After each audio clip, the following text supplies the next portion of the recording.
ನಮಸ್ತೆ, welcome back to my channel. ಇವತ್ತು ಎರಡು ರೀತಿಯ ಸ್ವೀಟ್ ಕಾರ್ನ್ ರೆಸಿಪಿಯೊಂದಿಗೆ ಬಂದಿದ್ದೀನಿ.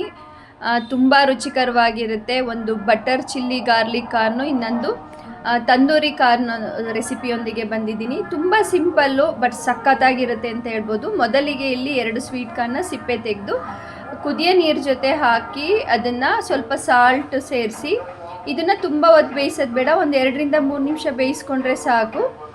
ನಂತರ ಈಗ ಅದು ಬೆಂದಾದಮೇಲೆ ಸೈಡ್ಗೆ ಎತ್ತಿಟ್ಕೊಳ್ತಾ ಇದ್ದೀನಿ.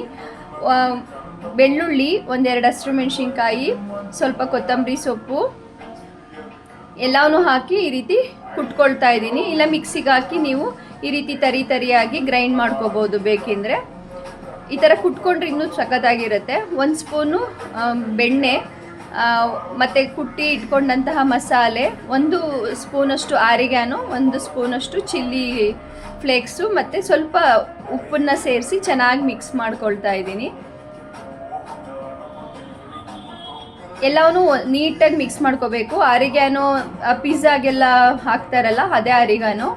ನಂತರ ಇಲ್ಲಿ ಒಂದು ಅರ್ಧ ನಿಂಬೆಹಣ್ಣಿನ ಜ್ಯೂಸನ್ನ ಸೇರಿಸಿ ಚೆನ್ನಾಗಿ ಎಲ್ಲವನ್ನೂ ಮಿಕ್ಸ್ ಮಾಡ್ಕೋಬೇಕು. ಬೆಳ್ಳುಳ್ಳಿ, ಹಸಿಮೆಣಸಿನ್ಕಾಯಿ ಮತ್ತು ಹಾಕಿರೋ ಅಂಥ ಚಿಲ್ಲಿ ಫ್ಲೇಕ್ಸು, ಆರಿಗ್ಯಾನೋ ಪ್ರತಿಯೊಂದು ನೀಟಾಗಿ ಮಿಕ್ಸ್ ಆಗಬೇಕು. ನೋಡಿ, ಈಗ ಬೇಯಿಸಿಟ್ಕೊಂಡಿದ್ನಲ್ಲ ಅದಕ್ಕೆ ಈಗ ಸ್ವೀಟ್ ಕಾರ್ನ್ಗೆ ಈ ರೀತಿ ಫುಲ್ ನಾನೇನು ರೆಡಿ ಮಾಡಿ ಇಟ್ಕೊಂಡಿದ್ದೆ ಅದನ್ನೆಲ್ಲ ಹಾಕಿ ಈಗ ಸ್ಟವ್ ಮೇಲೆ ಈ ರೀತಿ ಡೈರೆಕ್ಟು ಬೇಯಿಸ್ಕೋಬೇಕು.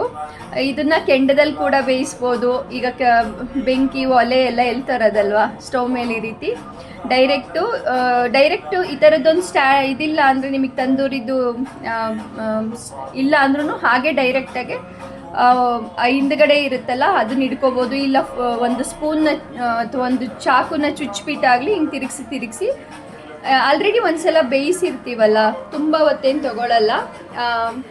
ಒಳಗಡೆ ಎಲ್ಲ ಬೆಂದಿರುತ್ತೆ. ಜಸ್ಟ್ ಅದ್ರದ್ದೊಂದು ಸ್ಮೋಕಿ ಫ್ಲೇವರ್ ಬರಲಿ ಅಂದ್ಬಿಟ್ಟು ಈ ರೀತಿ ಸುತ್ತಿಸಿ ನೀಟಾಗಿ ಬೇಯಿಸ್ಕೋಬೇಕು. ಏನು ಸಖತ್ತಾಗಿರುತ್ತೆ ಅಂದರೆ, ತಿಂತಾಯಿದ್ರೆ ಖಾರವಾಗಿ ಹಾಕಿರೋ ಅಂಥ ಅದಕ್ಕೆ ಆರಿಗ್ಯಾನೋ ಮತ್ತು ಚಿಲ್ಲಿ ಮತ್ತು ಬೆಳ್ಳುಳ್ಳಿ ಫ್ಲೇವರು ಬಟರ್ ಜೊತೆ ಬೆಂದು ಏನು ಸಖತ್ತಾಗಿ ಬರ್ತಾ ಇರುತ್ತೆ ಅಂದರೆ ಖಂಡಿತ ಮಿಸ್ ಮಾಡಬೇಡಿ, ಮಾಡಿ.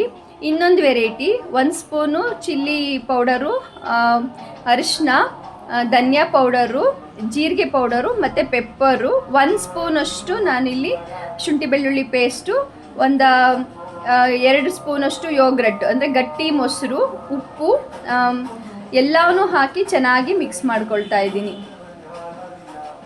ಇದಕ್ಕೆ ಅದು ಒಂದು ವೆರೈಟಿ ಮಾಡಿದ್ವಲ್ಲ ಗಾರ್ಲಿಕ್ದು, ಇದು ಇನ್ನೊಂದು ವೆರೈಟಿ. ಇದು ಸಖತ್ತಾಗಿರುತ್ತೆ. ಇದನ್ನು ಈಗ ಬೇಯಿಸಿ ಇಟ್ಕೊಂಡಿದ್ವಲ್ಲ ಅದೇ ಒಂದು ಸ್ವೀಟ್ ಕಾರ್ನಿಗೆ ಇದನ್ನೆಲ್ಲ ನೀಟಾಗಿ ಸ್ಪ್ರೆಡ್ ಮಾಡಿ, ಇದನ್ನು ಅಷ್ಟೇ ಡೈರೆಕ್ಟ್ ಸ್ಟವ್ ಮೇಲಿಟ್ಟು ಅದ್ರದ್ದೊಂದು ತಂದೂರಿಯ ಫ್ಲೇವರ್ ಬರೋವರೆಗೂ ನೋಡಿ, ಈಗ ನೀಟಾಗಿ ಕೋಟಿಂಗ್ ಬಂದುಬಿಡಬೇಕು. ತಿಂತಾಯಿದ್ರೆ ಏನು ಸಖತ್ತಾಗಿರುತ್ತೆ ಅಂದರೆ ಅದ್ರ ಫ್ಯಾನ್ ಆಗೋಗ್ಬಿಡ್ತೀರಾ ಅಂತ ಹೇಳ್ಬೋದು. ತುಂಬ ರುಚಿಕರವಾಗಿರುತ್ತೆ. ಅದು ಆಗಲೇ ಹೇಳ್ದಂಗೆ ಅದು ಒಳಗಡೆ ಬೆಂದಿರೋದ್ರಿಂದ ಅದ್ರ ಮೇಲ್ಗಡೆ ಒಂದು ಸ್ಮೋಕಿ ಎಫೆಕ್ಟು, ಒಂದು ತಂದೂರಿ ಮಸಾಲೆ ಎಲ್ಲ ಬೆಂದರೆ ಸಾಕು. ಫಸ್ಟ್ ಒನ್ಗಿಂತ ಇದ್ರದ್ದು ಮಸಾಲೆ ಬೇಯೋದು ತುಂಬ ಇಂಪಾರ್ಟೆಂಟು. ಅದ್ಭುತವಾಗಿರುತ್ತೆ ಅಂತ ಹೇಳ್ಬೋದು. ನಂಗೆ ಅದು ನೋಡ್ತಾ ಇದ್ರೆ ಬಾಯಲ್ಲಿ ನೀರು ಬರ್ತಾ ಇದೆ. ತುಂಬ ಚೆನ್ನಾಗಿರುತ್ತೆ. ಮಕ್ಕಳಿಂದ ದೊಡ್ಡವ್ರವ್ರಿಗೂ ಎಲ್ರಿಗೂ ಇಷ್ಟ ಆಗುತ್ತೆ. ಸ್ವೀಟ್ ಕಾರ್ನು ಆರಾಮ್ಸೆ ಎಲ್ಲ ಕಡೆ ಸಿಗುತ್ತೆ. ಖಂಡಿತ ಈ ರೆಸಿಪಿ ಮಿಸ್ ಮಾಡಬೇಡಿ. ಮಾಡಿದ ಮೇಲೆ ನಿಮ್ಗೆ ಹೇಗೆ ಅನ್ನಿಸ್ತು ಖಂಡಿತ ತಿಳಿಸಿ. ತುಂಬ ರುಚಿಕರವಾಗಿರುತ್ತೆ. ವಿಡಿಯೋನ ಸೇವ್ ಮಾಡ್ಕೊಳ್ಳಿ, ಆದಷ್ಟು ಶೇರ್ ಮಾಡಿ, ಹೈಪ್ ಕೊಡಿ. ನಮ್ಮ ಚಾನಲ್ ಸಬ್ಸ್ಕ್ರೈಬ್ ಆಗಿಲ್ಲ ಅಂದರೆ ಸಬ್ಸ್ಕ್ರೈಬ್ ಆಗಿ. ಎಷ್ಟು ಅದ್ಭುತವಾಗಿರುತ್ತೆ ಅಂದರೆ ಪದೇ ಮಾಡಿ ತಿಂತಾ ಇರ್ತೀರ, ಅಷ್ಟು ಚೆನ್ನಾಗಿರುತ್ತೆ. ಈ ರೀತಿ ಎಲ್ಲ ಕಡೆ ಮಸಾಲೆ ಎಲ್ಲ ಬೆಂದ ಮೇಲೆ ಅದಕ್ಕೆ ಮೇಲ್ಗಡೆ ಬಂದು ಒಂದು ಸ್ವಲ್ಪ ಚೀಸು ಅಥವಾ ಬಟರು ಏನಾದರೂ ಹಾಕಿದ್ರೆ ಮಕ್ಕಳಿಗೆ ತಿನ್ನೋಕ್ಕೂ ಒಂಥರ ಚೆನ್ನಾಗಿರುತ್ತೆ. ಮತ್ತು ಒಂಥರ ನೋಡೋಕ್ಕೂ ಸಖತ್ತಾಗಿ ಅಟ್ರಾಕ್ಟಿಂಗಾಗಿ ಕಾಣುತ್ತೆ. ಮತ್ತೆ ಸಿಗುವ ನೆಕ್ಸ್ಟ್ ವಿಡಿಯೋದಲ್ಲಿ. ಬಾಯ್.